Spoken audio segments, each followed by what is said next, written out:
ಮುಟ್ಟಕ್ಕೆ ಹೆದರ್ತೀರಿ ನೀವು. ಈಗ ನೋಡಿ, ನಂದು ವಿಡಿಯೋ ಶುರುವಾಗಿದೆ, ಆದರೂ ಸಹ ನಾನು ಹಿಂದಕ್ಕೆ ಹೋಗಲ್ಲ, ಮುಂದಕ್ಕೆ ಹೋಗ್ತೀನಿ. ಈ ರೀತಿ ಪುರಂದರದಾಸರ ಸಾಹಿತ್ಯ ನಮಗೆ ಏನು ಕಲಿಸುತ್ತೆ?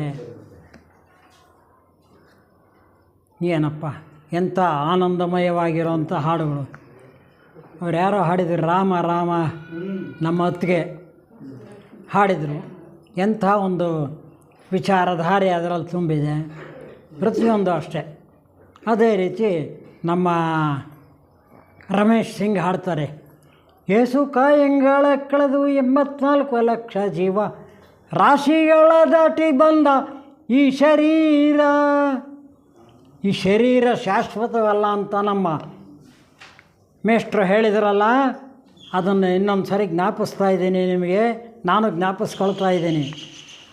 ಎಷ್ಟೋ ಜನ್ಮ ಎತ್ತಿರೋವಂಥ ಈ ಶರೀರ ಇದು ಶಾಶ್ವತವಲ್ಲ. ಮಣ್ಣಿಂದ ಬಂದಂಥ ದೇಹ ಮಣ್ಣಾಗುವುದೇ ಸಹಜ ಮನುಜ, ಅದು ಒಂದು ಹಾಡಿದೆ. ಈ ರೀತಿ ಮಣ್ಣಿಂದ ಬಂದಿರೋದು ದೇಹ. ಇದು ಪಂಚಭೂತಗಳಿಂದ ಮಿಳಿತವಾಗಿ ಅದರಲ್ಲಿ ಆ ಪರಮಾತ್ಮನ ಶಕ್ತಿ ಆವಿರ್ಭವಿಸಿ ಅದು ನಮಗೆ ಶಕ್ತಿಯನ್ನು ಕೊಟ್ಟು, ಮನಸ್ಸನ್ನು ಕೊಟ್ಟು, ಬುದ್ಧಿಯನ್ನು ಕೊಟ್ಟು ನಮ್ಮನ್ನು ಮುಂದುವರಿಯಿರಿ ಅಂಥೇಳಿ ಕಳಿಸುತ್ತೆ. ಅದನ್ನು ನಾವು ಅನುಸರಿಸ್ಕೊಂಡು ಜೀವನ ಮಾಡಬೇಕು. ಇದು ನಮ್ಮ ಜೀವನದ ಉದ್ದೇಶ. ಅದನ್ನು ಭಾಳ ಚೆನ್ನಾಗಿ ಹೇಳಿದರು ಮೇಷ್ಟ್ರು. ಈ ರೀತಿ ನಮ್ಮ ಯಾವ ಒಂದು ಅನುಭವ ಧಾರೆ ಅದನ್ನು ಅನುಭವಿಸ್ತಾ ಅದನ್ನು ಬೆಳೆಸ್ಕೋಬೇಕು. ಇನ್ನೇನಿಲ್ಲ. 1965ರಿಂದ 2025 60 ವರ್ಷ ಆಯಿತು. ಅದು ಸದಾ ನನಗೆ ಕಾಡ್ತಲೇ ಇದೆ.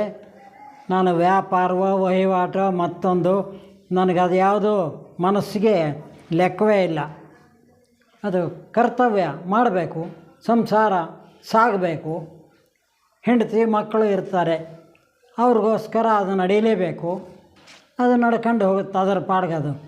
ಆದರೆ ನನ್ನ ಮನಸ್ಸು ಸದಾ ಪುರಂದರದಾಸರ ಸಾಹಿತ್ಯ ಮತ್ತು ತ್ಯಾಗರಾಜರು ಏನು ಹಾಡ್ತಾರೆ. ತ್ಯಾಗರಾಜರು, ವಾಸುದೇವಾಚಾರ್ಯರು ಅಷ್ಟೇ. ದೇವಾಧಿದೇವ ಶ್ರೀವಾಸುದೇವ ಕಾವು ಮಯ್ಯನನ್ನು ಕರುಣಾಲವಾಲ ದೇವಾಧಿದೇವ.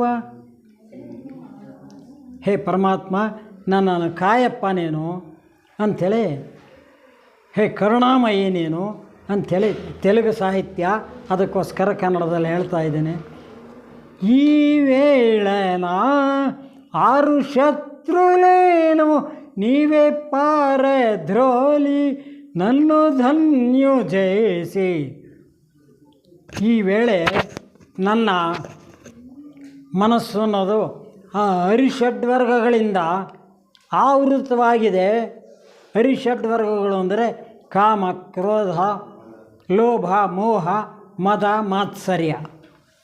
ಇವೆಲ್ಲದರಿಂದ ದೂರ ಮಾಡಿ ನನ್ನನ್ನು ಧನ್ಯನನ್ನಾಗಿ ಮಾಡಪ್ಪ ರಾಮದೇವ ಅಂಥೇಳಿ ದೇವ್ರನ್ನ ಕೇಳ್ಕರ್ತಾರೆ. ಯಾರು? ವಾಸುದೇವಾಚಾರ್ಯರು ಮಾಡಿರೋದಿದು. ನೇಜೇಸಿನ ಪೂಜಾ ಫಲಮು ನಾ ಪೂರ್ವಜೋಲ ಪುಣ್ಯ ಫಲಮು. ನಾನು ಮಾಡಿದಂಥ ಒಂದು ಪುಣ್ಯ ವಿಶೇಷ ಇದ್ದರೆ, ಪೂಜಾ ಫಲ ಇದ್ದಿದ್ದೆ ಆದರೆ ಅದು ನನ್ನನ್ನು ರಕ್ಷಣೆ ಮಾಡ್ತಾಯಿದೆ. ಶ್ರೀ ಜಾನಕೀಶ ಈ ಜನ್ಮ ಮೆಚ್ಚಿ ನನ್ನ ಧನ್ಯುನೀಗ ಭೂಮಿ ಜಯಿಸಿತೀವಿ. ಹೇ ಜಾನಕೀಶ, ಶ್ರೀರಾಮ, ಈ ಜನ್ಮವನ್ನು ನನಗೆ ಕೊಟ್ಟು ನನ್ನನ್ನು ಧನ್ಯನನ್ನಾಗಿ ಮಾಡಿದೆ.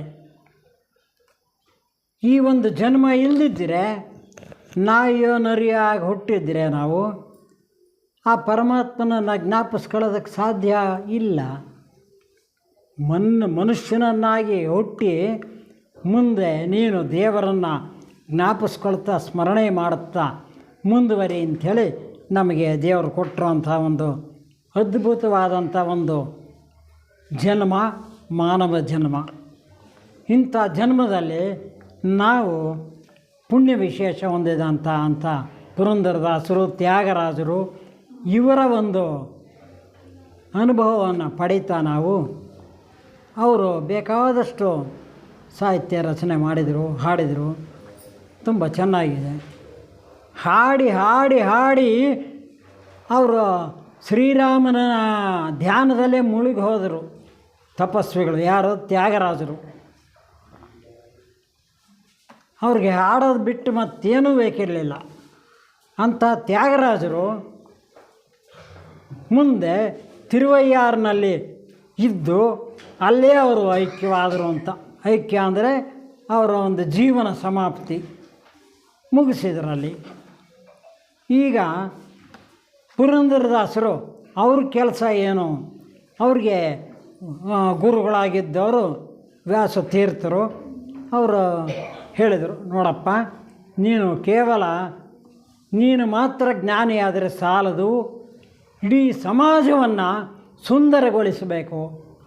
ಆದ್ದರಿಂದ ನೀನು ಕೀರ್ತನೆಗಳನ್ನು ರಚನೆ ಮಾಡು ಮತ್ತು ಅವನ್ನು ಹಾಡುತ್ತಾ ನೀನು ಒಂದು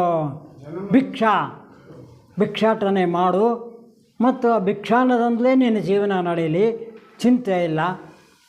ಯಾವತ್ತಾದರೂ ಒಂದು ದಿವಸ ಭಿಕ್ಷೆ ಇಲ್ಲದಿದ್ದರೆ, ಉಪವಾಸ ಇದ್ದರೂ ಚಿಂತೆ ಇಲ್ಲ. ಆದರೆ ನಿನ್ನ ಸಮಾಜಕ್ಕೆ ತಲುಪಬೇಕಾದ ಕರ್ತವ್ಯ ತಲುಪಬೇಕು. ಯಾವ ರೀತಿ? ಈ ರೀತಿ ಜನಗಳಿಗೆ ಬೋಧನೆ ಮಾಡೋದ್ರಿಂದ.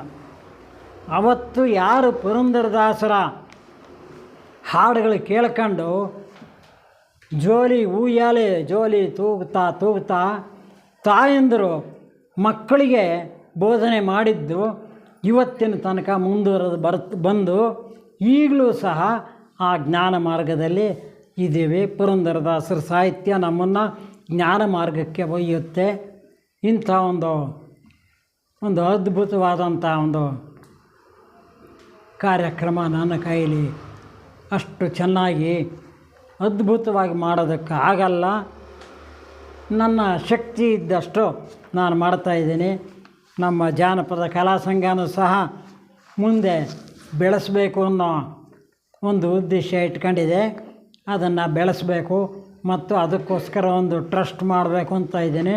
ಟ್ರಸ್ಟ್ ಮಾಡಿದಾಗ ಅದಕ್ಕೆ ಟ್ರಸ್ಟಿಗಳು ಪುರಂದರದಾಸರ ಒಂದು ತ್ಯಾಗರಾಜರ ಆರಾಧನೆಗೆ ಯಾವ್ಯಾವ ರೀತಿ ತಮ್ಮ ಒಂದು ಟ್ರಸ್ಟಿನಿಂದ ಕೆಲಸ ಮಾಡೋದಕ್ಕೆ ಅವರಿಗೆ ನಿಯುಕ್ತಿಗೊಳಿಸಿ ನಂದಿನ್ನೇನು ಜೀವನ ಆಗಲೇ 86ನೇ ವರ್ಷದಲ್ಲಿದ್ದೀನಿ. ಏನೋ ಎಂತೋ ಗೊತ್ತಿಲ್ಲ. ಆದ್ದರಿಂದ ಆ ಪರಮಾತ್ಮನ ಧ್ಯಾನದಲ್ಲಿ ನಾನು ಮುಳುಗಿಬಿಡ್ತೀನಿ. ನನಗಿನ್ನೇನು ಬೇಕಿಲ್ಲವಾಗಿದೆ. ಈಗ ಯಾವುದರಲ್ಲೂ ಆಸಕ್ತಿ ಉಂಟಾಗ್ತಿಲ್ಲ ಈಗ. ಹಾಗಾಗಿ ಧ್ಯಾನಾಸಕ್ತನಾಗಿ ಪರಮಾತ್ಮನಲ್ಲಿ ಐಕ್ಯವಾಗಿ ಬಿಡಬೇಕು ಅನ್ನೋ ಒಂದು ಉದ್ದೇಶ ಇದೆ. ಅದಕ್ಕೋಸ್ಕರ ಟ್ರಸ್ಟ್ ರಚನೆ ಮಾಡಿ ಅವ್ರ ಕಡೆಗೆ ನನ್ನ ಕೈಲಾದಷ್ಟು ಏನು ಸಾಧ್ಯ ಇದೆಯೋ ಅದನ್ನು ಕೊಟ್ಟು ಅವ್ರಿಗೆ ಅದನ್ನು ಟ್ರಸ್ಟ್ ಮುಂದುವರ್ಸ್ಕೊಂಡು ಹೋಗ್ರಿ ಅಂಥೇಳಿ ಅವ್ರಿಗೆ ನಿಯುಕ್ತಿಗೊಳಿಸ್ತೀನಿ. ನಮ್ಮ ಟ್ರಸ್ಟ್ಗೆ ಯಾರ್ಯಾರು ಬೇಕು ಅಂತ ಹೇಳಿ ಯೋಚನೆ ಮಾಡಿದ್ನೋ ಅವ್ರು ಯಾರೂ ಬಂದಿಲ್ಲ ಇವತ್ತು. ಇನ್ನೊಂದು ಸಾರಿ ಅದನ್ನು ವ್ಯವಸ್ಥೆಗೊಳಿಸೋದಕ್ಕೆ ಪ್ರಯತ್ನ ಮಾಡ್ತೀನಿ. ತಮಗೆಲ್ಲ ನಮಸ್ತೆ. ಹೊರಗಡೆ ತಿಂಡಿ ಕೊಡಿ. ಧನ್ಯವಾದ ಹಿರಿಯರಿಗೆ. ಈಗ